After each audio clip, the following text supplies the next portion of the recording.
Good morning, and welcome to Monday, the 8th of June. All right, let's click these buttons and do this. I wonder why it won't do it properly forever. All right, how are you? So, I believe we've got the King's birthday weekend, this public holiday today. However, the King is a Scorpio and was born on the 14th of November. Not quite sure what year. But I know that he's the day before me. So the kingy is a Scorpio. It's always perplexed me why they just choose whatever date they want. I know they've got allocations of public holidays and they just sort of try to spread them out throughout the year, but still. Good morning, Susan. How are you? All right. Okay, so today we have the moon in Pisces. All right, so we've got the sun in Gemini still, it's at 17 degrees, and the moon is at 11 degrees of Pisces.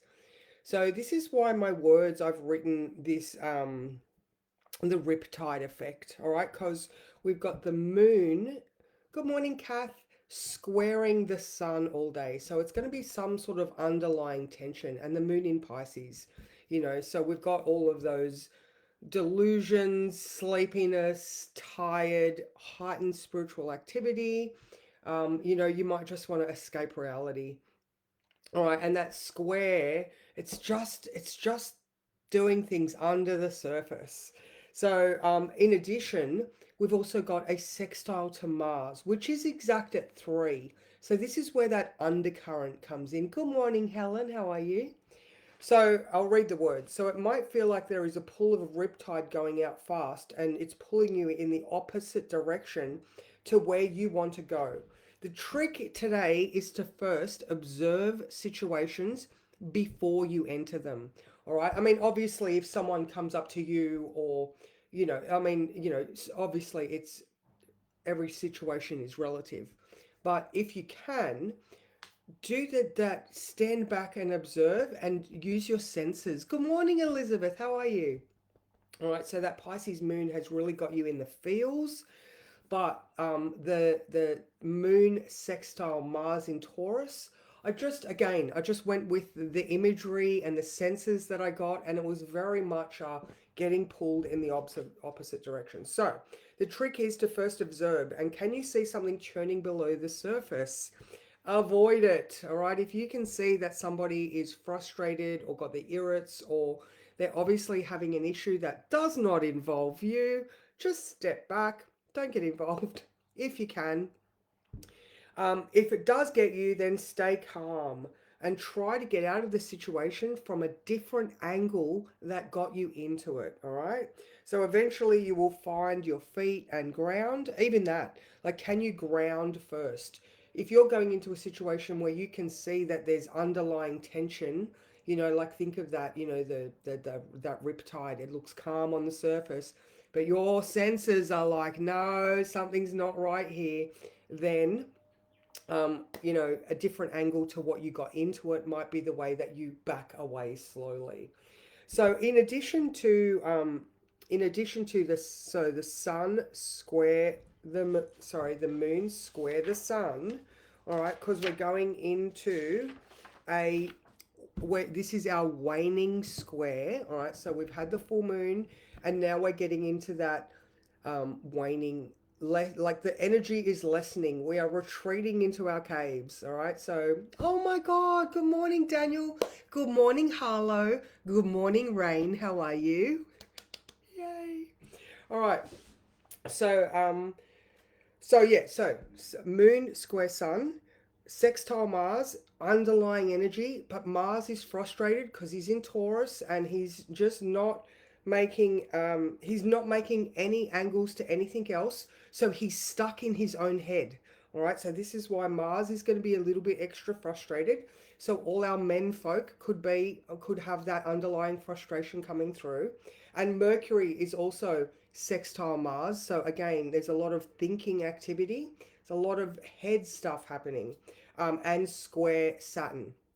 So, you know the overall responsibility, all right, and you know what's good and what's right. But again, there's just this underlying sort of surface tension. All right. Now, another one. Sorry, the one that I wanted to get to was Uranus in the sky is at, what is it? It's like 2 degrees of Gemini. But it is now within 30 seconds of squaring the nodes. All right. So, as we know, the nodes are, there's the path forward that where we're yearning to go. It's us challenging ourselves to release the mundane and where we're stuck and move into a brighter, better future. So there is also tension there, all right? So we don't really want, I mean, look, most of us don't want radical change, but we're getting it, all right? So radical Uranus, changing perspective, Gemini, the nodes, the universe is putting you on this new, different path. And the moon is just in sensory overload right now. Okay, so again, it's a very sort of sensory type of experience. Um, but overall, like we've got, 5 a.m. on Wednesday morning, we've got that beautiful Venus conjunct Jupiter in Cancer. All right, now Mercury is also in Cancer, so the words should be beautiful, but Mercury is also square Saturn at the same time.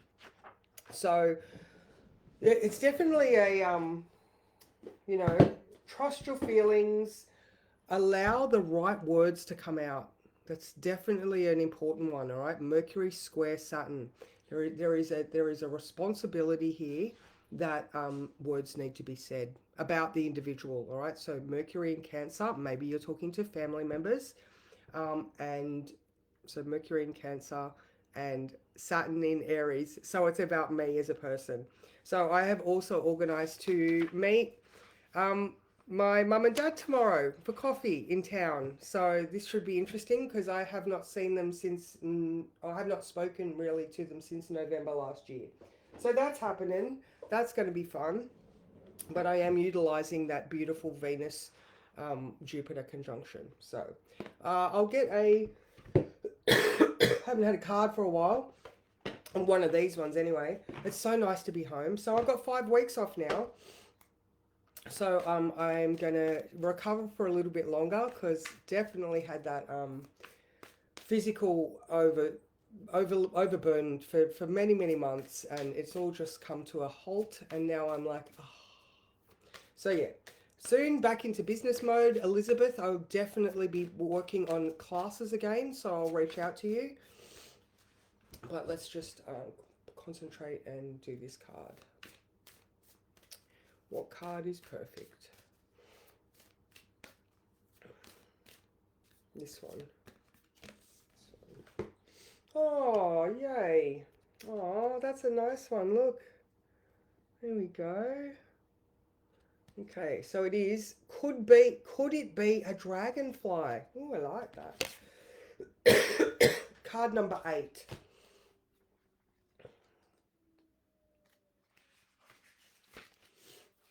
Okay. So seeing the meaning beyond the illusion of perception. Oh my God, I love that. There's that perceptive Pisces moon squaring the sun that we've got. So beyond the illusion of perception. Signs from the universe are all around, recognizing the outer world as a living oracle and paying attention to the signs. There are days when you begin to notice just how in sync you are with the world. While you're thinking of a person, they call, or you see their name on the side of a truck.